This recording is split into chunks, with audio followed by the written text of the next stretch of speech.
Amables televidentes, los saludamos desde el Canal 2, el canal de nuestra gente, de nuevo con una emisión más de nuestro programa estelar Calzando Ideas con Rómulo.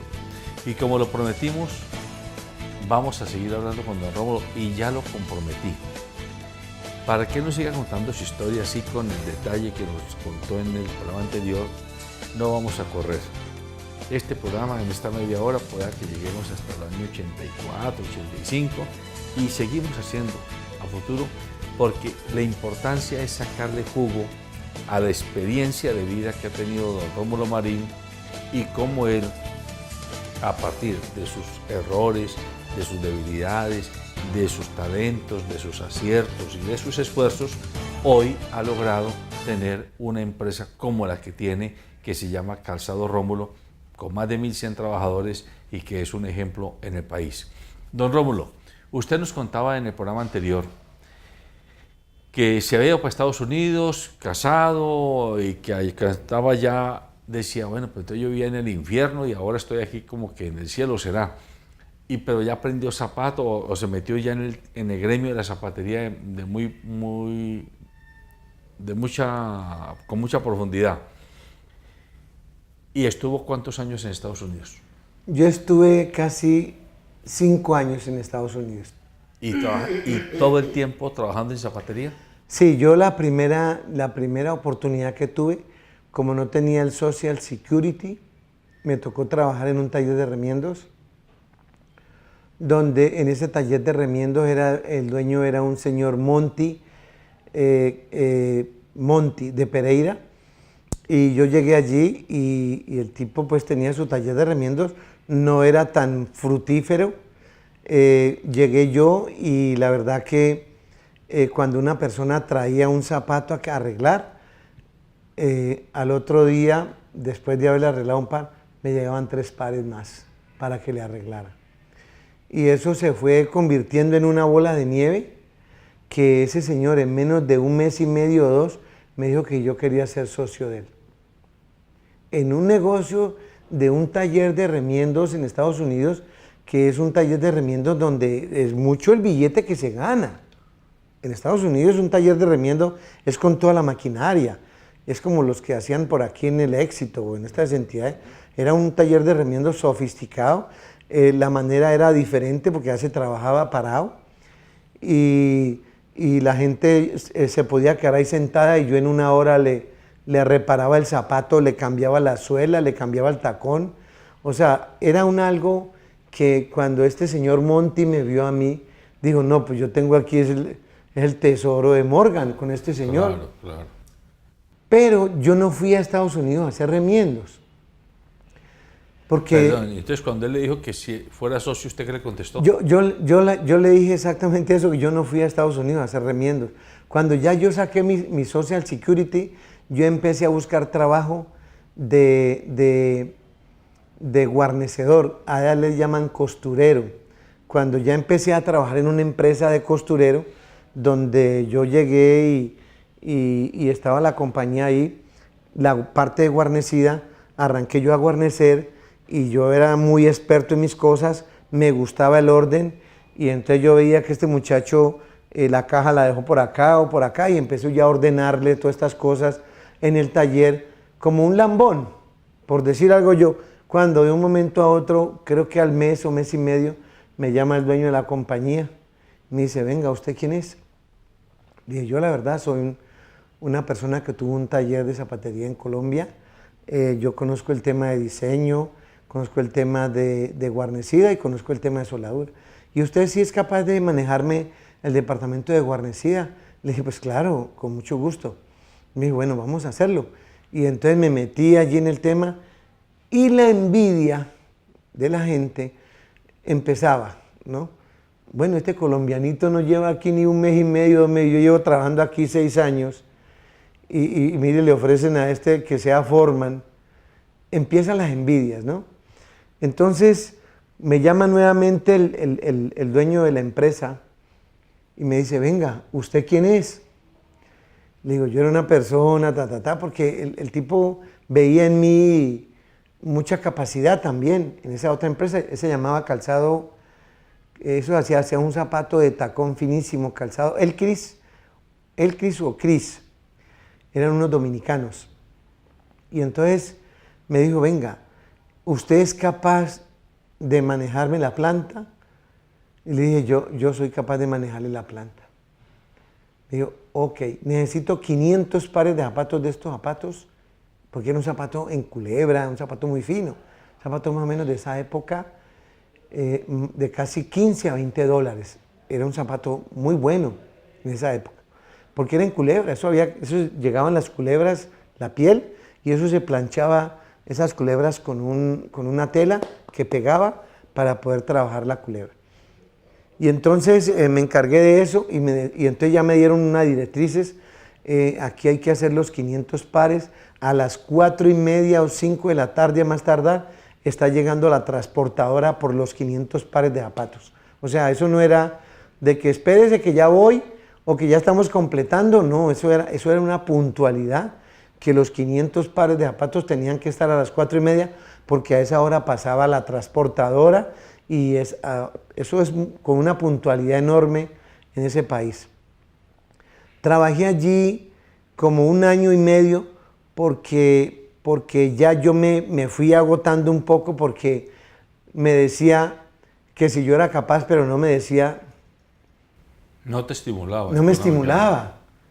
Entonces yo llegué y me puse a conseguir, que ya me puse a estudiar en la iglesia de San Sebastián, en la avenida Roosevelt con 74 en Nueva York, allí en Queens. Me puse a estudiar inglés en la noche, porque me tenía que preparar. Yo tenía aquí y había dejado mis hermanos pequeños y había dejado a mi mamá de pronto viviendo un poco de la maquinaria y de una rentica que le dejé yo en el banco, porque antes de yo irme de aquí de Colombia, yo le pagué a cada proveedor, vea, ¿cuánto le debo a usted? Tanto, tome, le pago que me voy, tome, le pago que me voy, tome, le pago que me voy. Dejé una platica en el banco para mi mamá, para que ella subsistiera, pero pues la intención mía era llevármelos para allá. Yo salí de ahí, de esa compañía, ya me conseguí, porque ya empecé ya a aprender a hablar inglés, y entonces yo ya compraba el periódico en inglés. Cuando encuentro, se necesita asistente de diseño en Stan Curtis Enterprise en el Bronx, ahí mismo, me fui para allá. Ya tenía un poquito de inglés, ya me defendía. Y entro a esa compañía y entonces me colocaron como asistente de Joe Yari. Ahí fue donde yo le doy las gracias a mi Dios y al SENA por haberme llevado ese diploma de diseñador o de modelista. Eso para mí fue algo que yo digo, Dios mío, si yo no hubiera tenido eso, yo no hubiera podido entrar a la compañía. Ese diploma, porque me dijeron, ¿usted tiene constancias para entrar de que usted ha hecho cursos de modelaje? Y le dije, sí, oiga, ese papelito, por ahí lo tengo, me dio la entrada allá. Entré allá y gracias a Dios también entré a ser el asistente del mejor diseñador de Nueva York. El tipo andaba en limusina. Y ese tipo era un iraquí, era de Irán, era un tipo de Irán. Y me sientan al lado de él, porque allá en Estados Unidos los modelistas están sentados en el escritorio. Aquí esto, y esa era una empresa de un griego. Aquí está el iraquí, aquí estaba yo, acá había un griego, Marcos, y acá estaba otro griego que era el que cosía los zampos, que llamaba Antonio. Yo allí fue donde me encontré otra manera de diseñar muy distinta a la que nosotros hacíamos aquí en Colombia. O sea, casi que yo volví a empezar a aprender, y eso me ayudó muchísimo porque el día que yo salí de allí, de esa compañía, porque yo ya me creía más capaz que Joe Yari, que fue cuando uno como joven empieza, pues que uno quiere más, porque uno aprende rápido, ya uno quiere plata, y ahora sí quiere plata, a pesar de que ese señor Joe Yari me daba una cátedra y te digo cuál. Unas veces yo estaba de pronto almorzando y estaba yo comiendo y llorando y me decía, what happened? What's the matter? Why you cry? Que por qué yo lloraba. Y le decía, no, es que yo estoy comiendo y me estoy acordando de mi familia, que yo no sé si están comiendo o no. Y eso para mí era muy duro. Y me decía el hombre, I'm sorry, pero you have to take off your heart. O sea, que me quitara el sentimiento del corazón si yo quería ayudar a mi familia. Que yo tenía que pensar con la mente, no con el corazón. Que así llorando yo no iba a hacer sacar a mi familia adelante ni yo mismo. O sea, el tipo, estas personas ya tienen conocimiento más de la vida y todo, y era un señor de experiencia. Y entonces ese tipo me daba esa cátedra, que no llorara, que yo tenía que emberracar y toda la cosa, y entonces se me empezó como a decir, bueno, yo quiero más y yo quiero poder trabajar y hacer cosas más. Hasta en la casa quería modelar yo. O me llevaba modelos para la casa para modelarlos, para irme adelantando en la empresa. Llegó un momento en que me retiré de allí. No sé qué fue lo que pasé, no recuerdo exactamente qué pasó con eso allí. Pero me encontré otro trabajo en Kaf, un judío. Cuando yo llegué a esa empresa ya, pasé la hoja de vida y me dijo el judío que dónde trabajaba yo, where you working? Y entonces yo le dije que yo trabajaba en Stein Curtis Enterprise y yo era el asistente de Joe Yari. ¿What? Me dice ese judío. ¿Qué? Que yo era el asistente de Joe Yari. No me preguntó más. Ahí mismo casi que me coge de las manos y para adentro. Ni me preguntó cuánto me iba a pagar. Me volví la nena de ese judío que llamaba San. El papá de él tenía la marca aquí. Era de los judíos que tenían la marca aquí. El papá de él, San, me metió de una a la compañía y eso me atendía ese man cuando necesitaba que le ayudara de molde. Eso me llenaba el departamento de papitas, sopitas, de todo me llevaba comida. Gente de afuera me llegaba para que le hicieran moldes porque ellos querían exhibir un cuero. Mostrar cueros y entonces querían mostrarlo en el zapato. Me daban $100 solamente por modelarle un zapato y hacerle un zapato para que se lleve para una feria para mostrar el cuero de la curtiembre. Y eso fueron como unas cosas que se me fueron tejiendo. Yo salgo de Kaf, no, yo me quedo en Kaf y ahí en Kaf había casi 10 diseñadores. 10. En esos 10 diseñadores que habían de Portugal, o sea, de España, de Jamaica, un negro afro, había, y el resto eran puros italianos. ¿Qué cosa me ayudó a mí? Que yo era muy bonito, primero. ¿Qué cosa me ayudó a mí? Que yo era zapatero. ¿Qué cosa me ayudó a mí? Que me llamaba Rómulo. ¿Qué era lo que pensaba esa gente que yo era? Italiano, porque yo era un hombre blanco, de ojos claros. Asociaban Rómulo. El zapato y los americanos y los judíos. Usted decía que era italiano y ahí le dábamos trabajo, porque creían ellos allá que toda la persona que era italiana tenía zapatos. O sea, era zapatero. Y entonces yo con ese nombre, esa pinta, que yo iba en el elevador en la empresa Stein Curtis Enterprise, porque esa empresa era de 5 o 6 pisos hacia arriba. Y entonces iba yo una vez en el elevador cuando habían dos dominicanos allí en el ascensor y iba la mujer del boss, o sea, la dueña, la mujer de Stein Curtis. Y entonces yo iba intercambiando español con ellas, con dos muchachos. Cuando ellos se bajan en el tercer piso, sigo yo hacia arriba. Cuando me dice la mujer de Stein Curtis Enterprise, me dice, Rómulo, where are you learn to speak Spanish? Me dijo, Rómulo, ¿usted dónde aprendió a hablar también español, porque es que yo lo veo que usted habla muy bien, me decía ella en inglés, que yo lo veo que usted habla muy bien el español. Y le digo yo, es que yo soy de Colombia. Y me dice, ¿what? ¿Qué qué? Que no lo podía creer, que ella estaba convencida que yo era italiano. Ella estaba convencida que yo era europeo.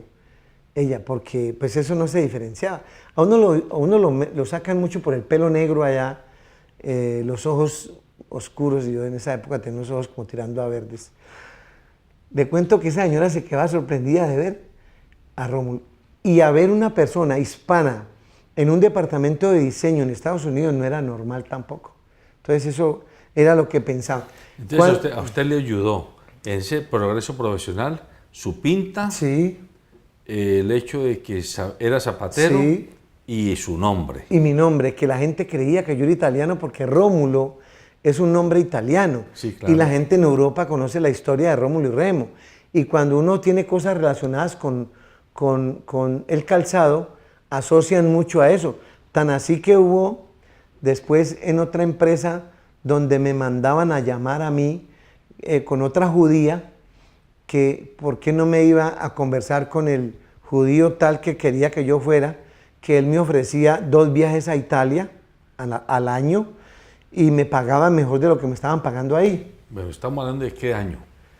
Eso era más o menos por ahí en el 79 a 80, de 79 a 80. Y bueno, y entonces usted dice que usted se vino en el 81 otra vez. Sí.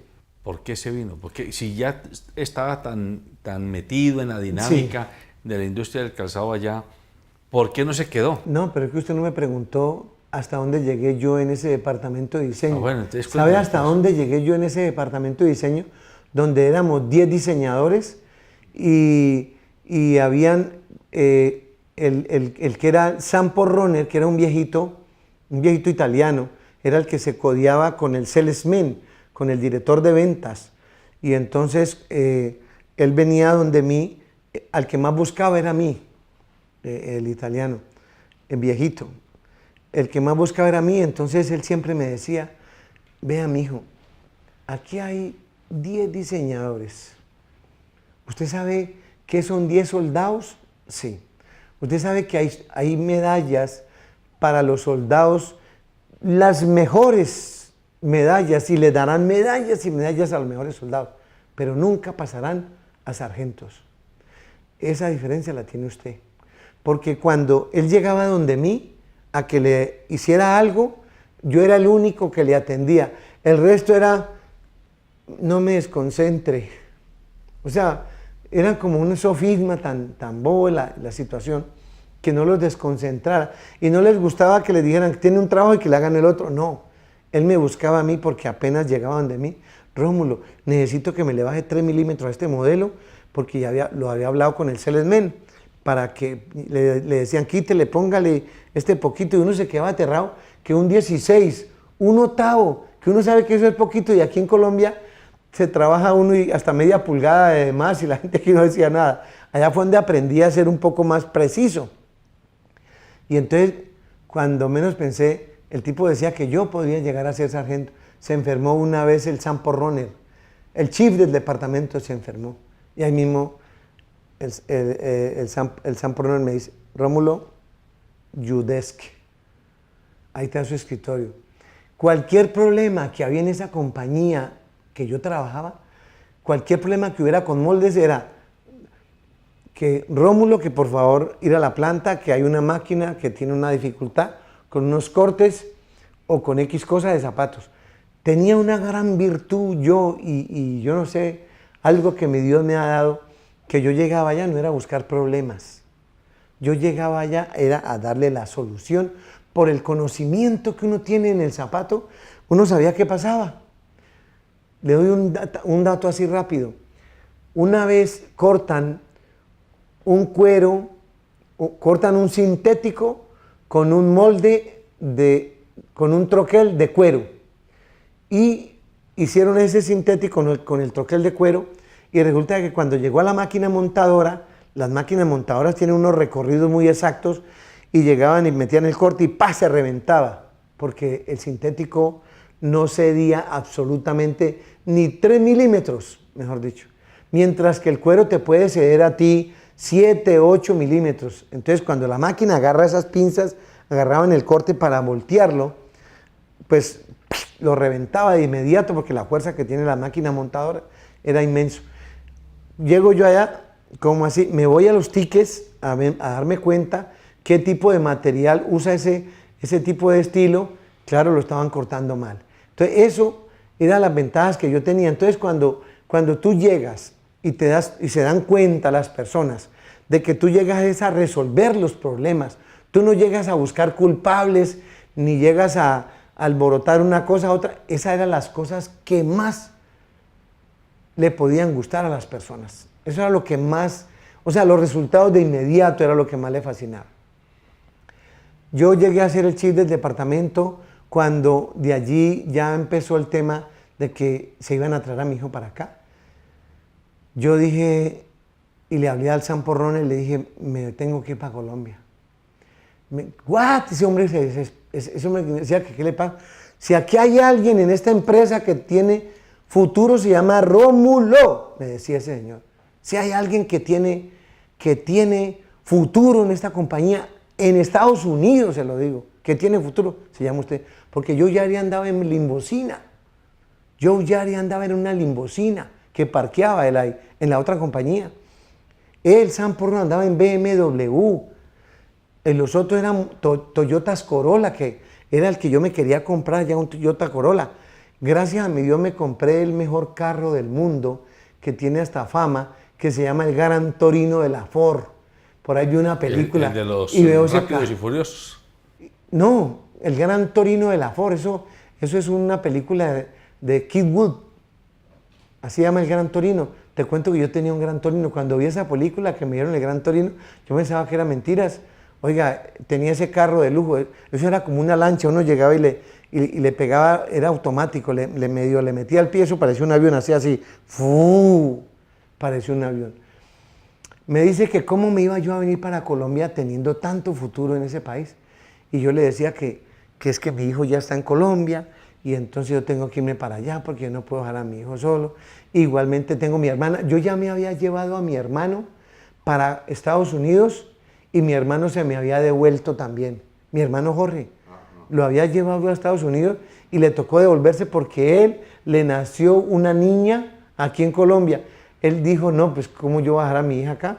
Y se devolvió también para Colombia. O sea que todo el esfuerzo que yo hice para que mi hermano estuviera en Colombia, porque yo me lo iba a llevar día uno para Estados Unidos, ya había llegado el primero. Se me había devuelto. Entonces eso también me hizo de que yo dije, no, pues, ¿cómo hago? Que yo aquí solo yo no puedo traerme toda mi familia. Cuando mi hijo está acá, y entonces dije, yo no, me tengo que rebuscar para ver cómo hago para llevar algunas maquinitas para no llegar tampoco con las manos vacías. Pero todo el conocimiento que yo tenía era lo que verdaderamente valía para mí. Cuando yo llego aquí nuevamente a Colombia, la verdad que me parecía que todavía seguíamos en las mismas, montando a mano, pinzas, los cortes sobraban pedazos de cuero exagerados, y entonces yo con todo ese conocimiento que yo tenía, a la gente le parecía, es más, tienes conocimiento pero no tienes los elementos a veces para poder hacer lo que tú podías hacer allá, porque a las fábricas de Estados Unidos le llegaba de Italia todas las cosas que eran de moda a la empresa, cosa que no pasa aquí. Aquí tú haces los modelos, tú te los tienes que rebuscar, tú tienes que decir cuál es el cuero, tú tienes que decir cómo es la suela, tú tienes que decir todo. Allá le llegaba a uno en el departamento de diseño cantidad de cosas de Italia, hebillas, tacones, plataformas, suelas, de todo te llegaba. Entonces para ti era muy sencillo, muy fácil. Y lo otro que también tenía mucho allá de positivo era que los vendedores italianos, porque cuando te atiende un italiano de vendedor también es un orgullo a esas empresas allá en Estados Unidos. Cuando llega y me dicen de que, bueno, el zapato llegaba a todas las cosas, lo que uno hacía era casi que armar las cosas que llegaban de allá, este herraje tan bonito, esta plataforma combina con esto, le ponemos esto y pum, ya, hacíamos el modelo. Y se vendiera por cantidades. En esa época aún todavía, creo que todavía no estaba esa entrada china a Estados Unidos tan fuerte. Recién estaban empezando a meterle mano los chinos a Estados Unidos y a ganar plata a los almacenes como un berraco, porque el zapato que hacían los chinos allá, bajo la dirección de mucha gente americana, los hacían similares pero en sintético y los vendían como si fuera de cuero. Por eso nació todas esas etiquetas y todas esas cosas, porque muy fácilmente tú podías engañar a una persona vendiéndole un zapato como si fuera de cuero. Ya. Entonces usted se trajo, además de su conocimiento, unas máquinas. Unas pocas máquinas. Estamos hablando de que llegó a Colombia de nuevo en el año. En el año 81, casi llegando a 80. O sea, a finales del 80. A finales del 80. Y con eso usted en el 82 montó de nuevo su Volví nuevamente a montar la empresa. Esa empresa la montamos otra vez. Yo cuando llegué de allá me conseguí un local. Bueno, la empecé nuevamente en la casa. Bueno, ahí empecé nuevamente. Entonces, mi querido Rómulo, el tiempo de este programa se nos acabó, pero yo necesito comprometerlo a usted. Esta historia que usted está contándonos, usted no alcanza a imaginarse el valor educativo, empresarial, social, histórico, económico que tiene su historia. Entonces necesito que la sigamos contando despacito. Los siguientes programas nos vamos a hacer 3, 4, 5, los que sea necesario hasta llegar a hoy, pero así, despacio, conociendo las vicisitudes de un emprendedor, de un hombre común y corriente, un colombiano de a pie, que como él mismo se define, es que yo fui muchacho de la calle, yo trabajaba en el barrio obrero, yo me metía a los cafés, a los bares, no tuve educación escolar tradicional, no llegó a una universidad, llegó al SENA y se siente muy orgulloso de la formación que le dio el SENA, y eso sí que habla bien del SENA. Por eso es tan importante esta historia de don Rómulo, porque cuando él, que es un empresario exitoso hoy, dice, mi mayor valor era tener el diploma de diseñador del SENA, nos debe desafiar a volver a hacer del SENA eso que fue alguna vez, esa empresa del Estado que formaba a muchas personas, no en teorías, sino en cómo se hacen las cosas, cómo se hace en zapatos, en confección, en plástico, en electrónica, en metalistería, en metalmecánica, etc. Hay que volver a tener en el SENA ese tipo de formación. Pero también nos está mostrando que ese discurso de que yo soy delincuente y soy mafioso y soy guerrillero y soy paramilitar porque es que he sido pobre y entonces por pobre se justifica que soy una persona delincuente. No, él era muy pobre. Él mismo en otro programa nos contó que cuando iba a entrar al baño se encontraba peleando con 5 cucarachas y él, para entrar al baño, en el cuarto donde vivía. O sea que la pobreza no es argumento para justificar la delincuencia. Pueda que la promueva, que la gente sea más fácil que caiga en la tentación, pero el que quiere, el que tiene convicciones, demuestra que no necesariamente. Y tercero, se fue a Estados Unidos, pero no fue a cazar dinero para tomárselo y para tirárselo y para pasar bueno. Se fue a aprender, se fue a trabajar duro, y por haber trabajado duro y haber aprendido, fue capaz de volver a Colombia con unas máquinas, y a partir del 82 nació esto que hoy tenemos aquí en Cali. Hoy estamos en julio del 2018. Él nos va a seguir contando esta historia. Usted no se aparte de este programa, que es fundamental para conocer la historia empresarial de Colombia y la historia empresarial de una ciudad como Cali y de un empresario como don Rómulo Marín. Estamos en Calzando Ideas con Rómulo.